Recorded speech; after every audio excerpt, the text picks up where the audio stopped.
তাদের এই আলোচনা শুনে দেবী দুর্গা কাছে এলেন। আমার প্রিয় বাহনেরা, তোমরা কেমন আছো? ময়ূর আর পেঁচা কোথায়? মর্তের পথে তিন সঙ্গী। স্বর্গলোকে তখন সাত সাজরব। আসন্ন দুর্গাপূজা উপলক্ষে দেবী দুর্গা তার সন্তানদের নিয়ে মর্তে যাবেন।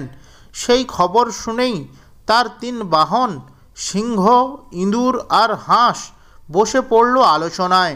সিংহ গম্ভীর কণ্ঠে বলল, আমার কাজ তো সবার আগে। মা দুর্গা আমাকেই বাহন করে মর্তে নামেন। আমাকে শক্তি আর সাহসের প্রতীক হতে হবে। ইঁদুর হেসে বলল, ঠিক আছে, তুমি বড় আর ভয়ঙ্কর, কিন্তু আমাকে ভুলে যেও না, আমি গণেশের বাহন। ছোট হলেও মানুষের মনে বোঝাতে হবে সাহস শুধু আকারে নয়, বুদ্ধি আর দৃঢ়তায়। হাঁস শান্তভাবে বলল, তোমরা দুজন শক্তি আর সাহসের কথা বলছো, কিন্তু জ্ঞান আর শান্তি ছাড়া পূজা সম্পূর্ণ হয় না। আমি সরস্বতীর বাহন। মর্তে গিয়ে মানুষকে শেখাবো কিভাবে মিলেমিশে থাকা যায়। তিনজনের আলোচনা বেশ জমে উঠল। হঠাৎ ইঁদুর বলে উঠল, কিন্তু যাত্রার প্রস্তুতি কিভাবে হবে? সিংহ তো দুর্গা মায়ের সঙ্গে যাবে, আমি কি তার রথের সঙ্গে দৌড়াবো? আর হাঁস, তুমি কি আকাশে উড়ে যাবে? সিংহ হেসে বলল, মা সব ব্যবস্থা করে দেবেন, আমি মাকে বহন করব। তোমরা দুজন দুর্গা মায়ের সঙ্গে থাকবে। সিংহের কথা শুনে হাঁস আনন্দে বলল, তবে যাত্রার আগে আমাদের নিজেদেরকেও কিছু করতে হবে। আমি পুকুরে স্নান করব, ডানা মেলে উড়ব, যাতে পবিত্র জল নিয়ে মানুষদেরকে আশীর্বাদ করতে পারি। ইঁদুর বলতে লাগলো, আমি তবে প্রস্তুত করব মায়ের রথ। আমার দাঁত দিয়ে দড়ি মজবুত করে বাঁধব, যাতে যাত্রার সময় কোনো অসুবিধে না হয়। সিংহ গম্ভীরভাবে মাথা নাড়ল। আমার কাজ হবে সাহস জাগানো। মর্তে নামার সঙ্গে সঙ্গে আমি গর্জন করব, যেন সবাই বুঝতে পারে মা এসেছেন রক্ষা করতে।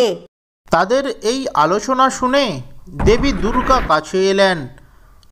আমার প্রিয় বাহনেরা, তোমরা কেমন আছো? ময়ূর আর পেঁচা কোথায়?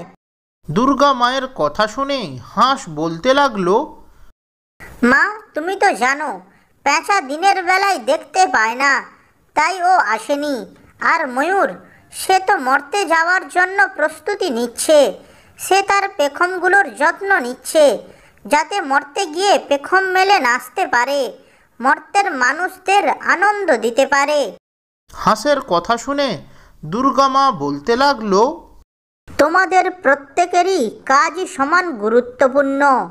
মর্তে মানুষ কেবল আমাকে নয়, তোমাদেরকেও দেখে আশীর্বাদ অনুভব করে। সিংহ, তুমি শক্তির প্রতীক। ইঁদুর, তুমি ছোট হলেও বুদ্ধির প্রতীক। আর হাঁস, তুমি শান্তি আর জ্ঞানের প্রতীক। তিনজন একসাথে মায়ের সামনে মাথা নত করল। তারা বুঝল, কারো কাজ বড় বা ছোট নয়, প্রত্যেকেরই নিজের মতো করে পুজোর গুরুত্ব আছে। দুর্গা মা বললেন, তোমরা এখন তোমাদের বাসায় ফিরে যাও। ষষ্ঠীর দিন সকালেই আমরা সবাই স্বর্গ থেকে মর্তে যাওয়ার জন্য রওনা দেব। তোমরা সবাই প্রস্তুত থেকো কিন্তু। আর হ্যাঁ, তোমরা যারা এই ভিডিওটি দেখছো, তোমরাও প্রস্তুত থেকো কিন্তু। আমরা আসছি। এই বলে দুর্গা মা ওখান থেকে চলে গেল। বাহনেরাও যে যার বাসায় ফিরে গেল। নীতি কথা, শক্তি শুধু সিংহেতে, বুদ্ধি থাকে ইঁদুরেতে, শান্তি মেলে হাঁসের ডানায়, তিনে মিলে সুখের গানায়। ছোট বড় নয় গো কেহ, সবার কাজেই পূর্ণ স্নেহ।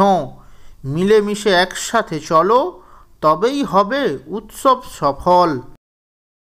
ভিডিওটি যদি ভালো লেগে থাকে তাহলে ভিডিওটিতে একটি লাইক করে চ্যানেলটি সাবস্ক্রাইব করবেন। ধন্যবাদ।